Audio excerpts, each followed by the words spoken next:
These right here are the Suunto Wing, a pair of bone conduction headphones that are actually primarily made for a specific type of sports person, which I am not.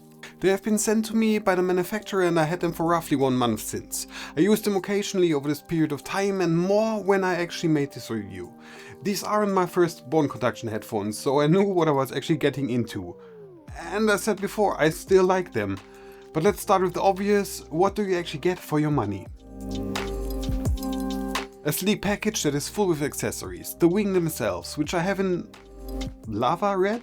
Okay, then we have the first thing that I'm not used to, but which is quite a good idea for an open earbud design primarily made for outdoor use, a power bank which gives the wing another 20 hours of music. Yeah, some call it a case, they call it a power bank. It's a different kind of regular case, but Suunto opted for it to be a power bank with 500 milliamp hours of battery inside of a different format. You can click the wing into them and they immediately start to charge. I like the shape of the power bank. It reminds me somehow of a paper airplane. A thing with most open earbuds is the proprietary charging connection on them. You can either charge them directly in the power bank, which is good, and then connect the power bank itself to USB-C and your source, or directly via cable. The connection itself is so I say, since this is a connection I have actually never seen before. So if the cable breaks, you're either out of music, or if you brought the power bank, you can recharge it via USB-C.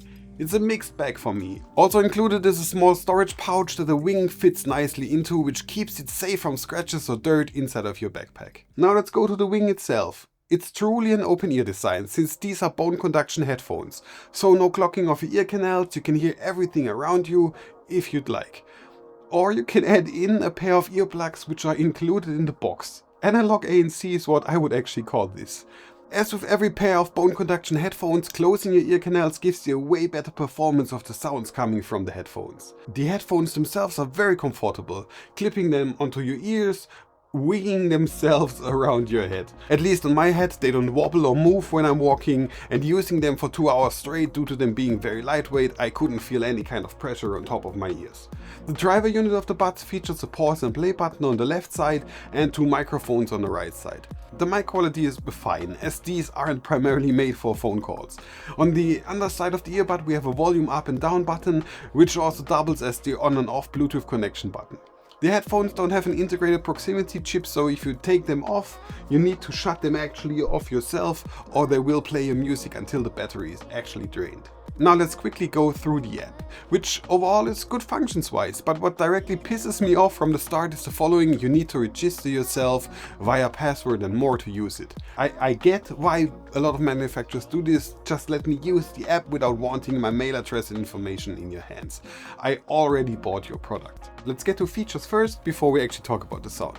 These have 2 things I've never seen before in any headphones made for sport enthusiasts.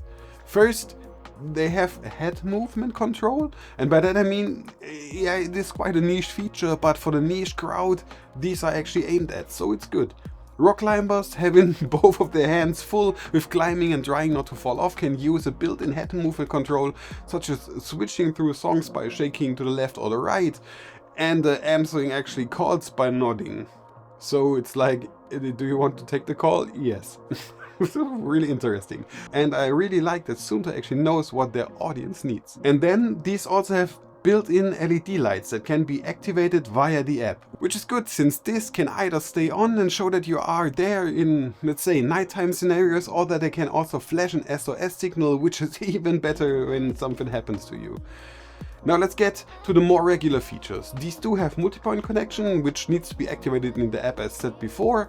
Now, do I think this is actually necessary on them? No, not really. I can't find a scenario where I would connect them with 2 devices at the same time when I'm out doing sports. But since the chipset inside the headphones has it, it's good that it's actually there. The headphones are IP67 rated, so they are made for outdoor use, as said before, dust resistant and water submersible of up to 1 meter.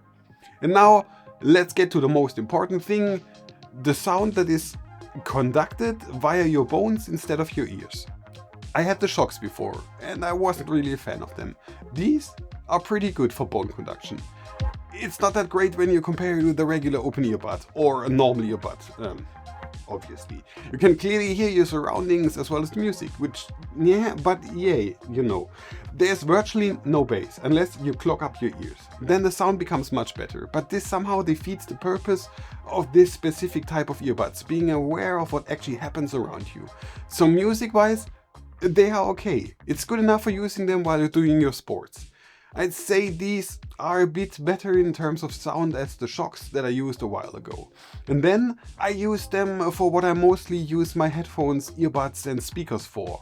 Podcasts. And damn, that's actually pretty great. Since human voices are predominantly in the mid frequencies, this is the perfect use for these earbuds.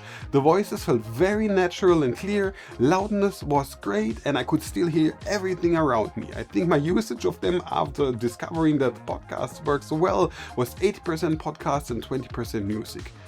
So if you are primarily listening to podcasts while doing sports, this could be a great headphone for it, and bone conduction and bone conduction tech in general is pretty great for reproducing voices. So normally you would get an audio recording now of how they actually sound at the end of my reviews, as always. But I couldn't get these to record with my normal recording setup since bone conduction works a tad different and they didn't work with my stuff. So sorry that I couldn't record it. Here is my conclusion. I like them, especially for podcasts and occasionally for music. Design-wise, these are clever. The power bank with its clip-on safety mechanism is great. The battery life is good for these kind of open earbuds. The form factor of them is actually pretty comfortable, and most of the functions are relevant and well crafted for the niche audience. Okay, yeah, there are some small things I didn't like, but I always have something to complain. I am German. The only thing I really didn't like while using the app was the registration, and the price point of 199 euros is a bit steep. I think 150 would be a more competitive price and more in line with the competition. If you are interested in getting them, I of course included the link in the description. Thank you very much for watching. My name is Leech and I'm off writing the next scripts. If you enjoyed this video, then make sure to subscribe to this channel. There are plenty more of this type of content and many other things available for you to watch. Have a great day, see you around, and goodbye.